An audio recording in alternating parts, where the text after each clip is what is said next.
Hello, welcome to the Modern Musclehead Podcast. This is Scott Tousignant of MetabolicMasterpiece.com, along with Bryan Krahn of BryanKrahn.com. Bam! Waiting for it there. What's happening, brother? How you doing? I'm doing great, man. It's like spring has sprung. I got a Oh, spring. dude, got the fever. I got the fever. It's freaking awesome. We're hitting some great weather here. Today's show, we're going to be talking about during, and post-workout. During workout supplementation. Is that Yeah. peri-workout? What the heck do you call it? What's the technical term? Yeah, I think they call it, they lump it all in now as para workout. Para-workout. I think isn't that the blanket term? Yeah, I believe so. Yeah, So. yeah, yeah. So we're gonna be talking about supplements that we take Yeah. pre-workout, during our workout, and post-workout. Just Just all two kinds, man. So many supplements. bros sharing some shit. Evidence-based, brother. It's all Oh yeah, evidence-based. man. It's all, We're not gonna go there right now. yeah, man. All right, man. got my PhD in bro science, yo. Exactly. Pre-workout. Are you taking anything right now before you train? I do. I'm not a big stimulant guy, Mm-hmm. so I'm kind of. I like to. I should qualify that. I like to save my stimulants either to like when I'm actually doing like the end of a strength phase when I really kind of want it, Mm-hmm. or at the end of a diet when I'm just kind of dragging my butt. I will for a few weeks use one, but like year round, no, I'm not a stimulant guy. But I do like. I think beta alanine works. I do think beta alanine works. So I do take a beta alanine based supplement right now. Yeah, does it work huge? I don't know. It makes my hair tingle, and that's that's good enough for me, man. Right. If you had hair, you could appreciate this. But if you get It did, whatever the stubble kind of the It's follicle, just- whatever. There's something in the groove that I feel tingly there. Actually, I mainly feel the tingles up in the back of my neck, but yeah, it's crazy. It is good, and that's an interesting supplement. It's something yeah, that yeah, I think some people are still on the fence with. I think dosage for guys yeah. like you and I are around 3.5 grams Mhm. pre-workout it seems to do the trick for most people. I've heard guys like Lane Norton say it's useless. There's not enough evidence on Yeah, beta alanine. You need it in much larger doses. So real yeah. interesting to hear people's perspectives on it. I think a lot of people think it works because they They feel that feel it. tingling Yeah, sensation. Well, it must be doing something. yeah, Um, yeah, I again, it's so yeah, hard. The impact that you're going to feel from some of these supplements is going to be minimal, but still, sometimes that little minimum benefit is worth it to us. yeah. Just Like, as long as you're not dumping a ton of money into your supplements no, when it gosh, could go no. to other places. Yeah, I think I would probably side with Lane on that one. Like, I don't think. Yeah, it's probably more placebo than anything, but I definitely feel it in my hair, man. And if that's enough for me, man. That's enough to like. That lights a fire. If I can feel it in my hair, this whole body, that's pretty good. That's hilarious. That's But hilarious.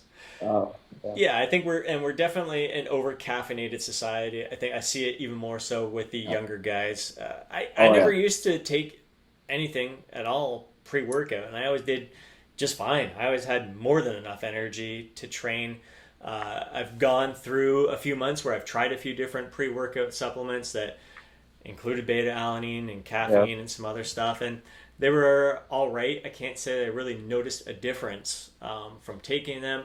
And then I eliminated those pre-workout supplements and was just going with caffeine tablets. Hmm. And even still, it it helps a little bit.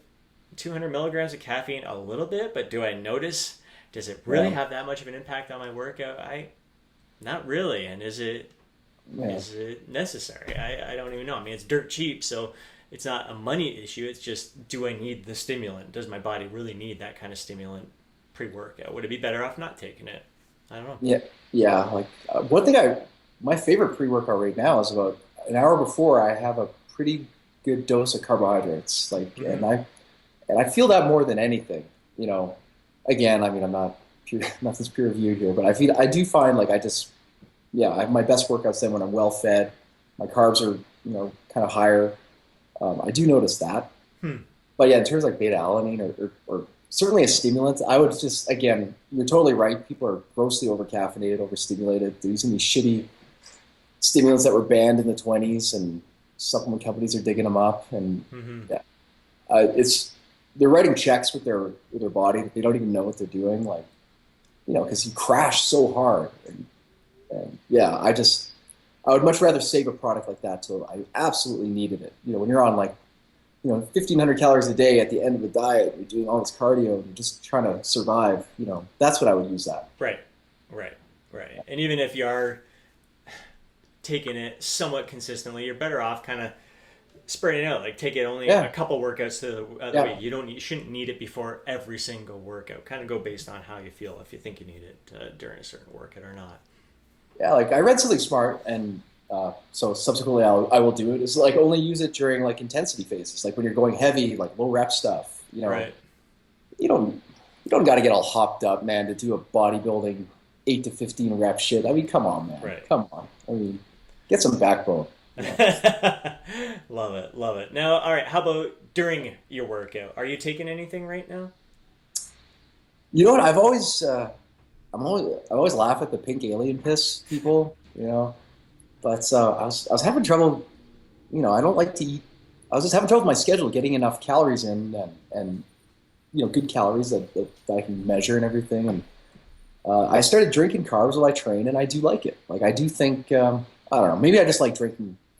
I like carrying the big bottle with me. I guess that's probably half of it. Yeah. But, it is nice to sip on something during a workout. Yeah. I think there is something for me psychologically. I do notice a difference when I do have a bottle with me. It's got some sort of flavor in it. It could just be a freaking artificial sweetener in there.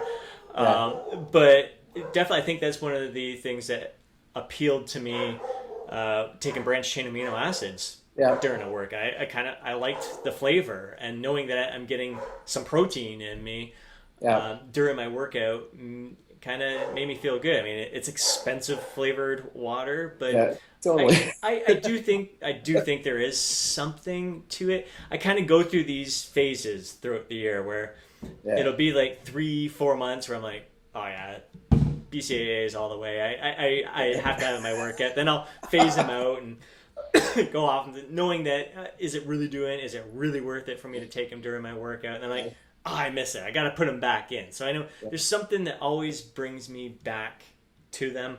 I do enjoy them. I do feel like I perform better during my workouts when I'm sipping on it during my workouts. It could completely be placebo effect. I don't know. But I haven't tried carbs during my workout. It's one of the reasons why I wanted to bring up this topic was to kind of get your insights on it. If like what you have heard about any benefits of consuming a carb during a workout. Well, I know, like, especially like I do think they have their place. Like if you're doing a hypertrophy workout, and when I say that means like a lot of volume, I think then they have their place. Like I don't know. This is total bro science. Everyone's gonna laugh at me, but I just feel like you feel like they're being put to work, even if it's all in your freaking head. Right. And I also find when I'm in a hypertrophy phase, I can't stop eating. So it's just a way for me to, like, I don't know, just get some calories into me, and because otherwise I just fall short of my goal. So it's just an easy way to hammer in 50 grams of carbs, or even more than that. Like. So but again, it's the first thing I would cut out if you're dieting. Oh fuck yeah, absolutely. Yeah, because that's 50 grams of carbs. I mean, most of the time, it's even the same thing. Yeah. Like with whey protein or anything. Like during a building phase, I may have 2 scoops of whey each day just to get the protein in me, add flavor to foods, and I'm not a huge eater, so it is a way for me to get calories in me. But in a deficit, I'm cutting right back on that, like maybe 1 scoop of whey protein a day, just because I'd rather get my calories from whole foods that are going to satisfy me more than a scoop of powder. Yeah, totally. I mean, it's like you want to build it around food. I mean, and It's interesting how in some sports like cycling or long distance running, they've got their gel packs and they're popping carbs and all that stuff. You never see them get teased, but a bro walks in the gym with carbs in his drink, and oh my god, it's all the evidence stuff coming in. They start hounding you and making fun of you. Lift things up and put them down. But Yeah, it Well, definitely. I've been hearing a lot more people during the workout consuming carbs during the muscle building phase and finding benefit to it. More than anything, I think it's going to keep your energy levels up, and I think sustain the amount that you're able to push throughout yeah. the workout. I hear guys throwing around shit like, oh, when I started drinking carbs during my workout, all of a sudden I could go 90 minutes instead of 60 and I had all this energy. Like, I don't freaking buy that. I'm Right. sorry. Like those parameters were, that's more dependent on how you slept the night before, even 2 nights before, and like what you ate for the balance of the day. I don't think this, because you're having this bolus of carbohydrates while you're lifting, you're not getting this burst of energy. I mean, like, I think that's kind of bullshit, but It's not going to be a mat. You're not going. It's yeah, not going to be a noticeable. You should still be yeah, fatiguing by the end of the workout, but yeah. yeah, you may be able to push it. You should be able to push a little bit more through it. If it's not going to be something that's going to be a night and day Yeah. drastic difference from workout to workout. And like, admittedly, like what I do is totally overkill because I just said I like to eat this big meal before I go work out. Now I have this big ass 4 gallon pink thing that I consume, and then I go home. I still have a shake usually when I'm done. I'm having all this powdered protein like around my workout. I mean, it's totally overkill. I've never have a client do it, but I don't know. I just why not? Yeah, I'm trying to add calories, so why not? yeah, yeah, yeah, exactly. Part convenience, Part, yeah, part, yeah, part bro, just for the hell of it. Yeah, post workout, I used to have a shake, but now I add my scoop of protein to like oats or Greek yogurt or something to. yeah, I like to have something, yeah. some sort of form of solid food in me before I'd have a shake, and then like an hour later I was eating a solid meal to get that food inside me. But yeah, so I'll have a scoop of protein powder post workout, whey protein, and I'll just add it to food.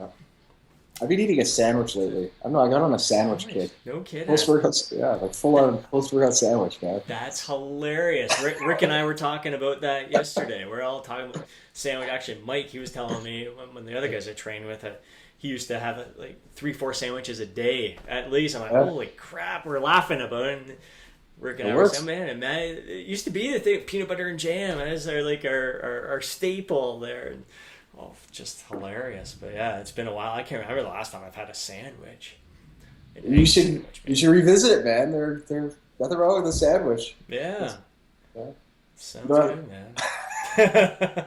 Making me hungry now.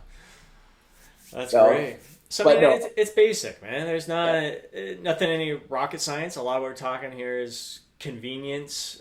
So during workout, you mix carbs with your branched chain amino acids, but you're saying if you're deficit, you're gonna Yeah. cut the carbs out because that's calories that I'd you'd rather rather eat. have go towards. Well, you're cutting calories to begin with, and you'd rather have most of your calories go towards solid foods. But would you keep the branched chain amino acids in there during your workout? Yeah, I should probably be honest with our millions of listeners here. Like I do, I count for all my everything I'm eating. So I want to have on most days I want to have around 350 grams of carbs. So I mean, it's just easier for me if I have like 50 of them are from this pink alien piss. So that's just makes it easier. Right. So that's why I do it. It's not like I think there's any magical properties to this, beverage. But Right. and yeah, and subsequently when I want to cut calories, that'd be what I cut out so I can, save them for foods. And yeah, branch chains, I do think branch chains work. And this is going to get, everyone's going to laugh. I think they work. I think I would save them for a deficit because, yeah, why not just eat more protein? Right. I do think they work. I mean, And I think that's what most of the people would say. If you're going to take them during yeah, a deficit. yeah, In a surplus, chances are you're not going to need them because you're yeah, consuming more food, getting more protein in. But I heard some people say, hey, it's not a bad idea to even take them between meals and stuff like that. So, I don't Br- know. Again, branch chains are very frustrating because no one will say they don't work because they right, do. But then at the same time, no one really says they work great. It's just right, like, they're just, they're there. Yeah. So I mean, and that's enough for me. If I get a endorsement, I'm like, fuck, that's enough. I'll run with that. So yeah, you Yeah. work with that. I'll work that into my budget. So I like that. I like that meter there. Nice yeah, little gauge. Should I take it? Should I not? All right. Sounds good.